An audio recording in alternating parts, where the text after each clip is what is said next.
జై గోవింద.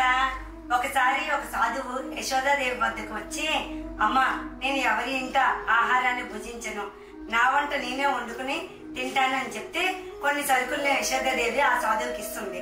ఆ సాధువు వండుకొని, పరమాత్మ, నేను వండుకుని ఆహార పదార్థాలని నువ్వు చక్కగా స్వీకరించి నాకు ప్రసాదాన్ని మిగిల్చు అని చెప్పి కళ్ళు తెరిచే లోపు కృష్ణ పరమాత్మ ఆ ప్రసాదాలన్నీ ఆరగించడం చూశాడు. అరే, ఏంటబ్బా ఇలా చేస్తున్నావు అని మళ్ళీ యశోదమ్మ దగ్గరికి వెళ్లి ఆహారపు సరుకులను తీసుకుని వచ్చాడు.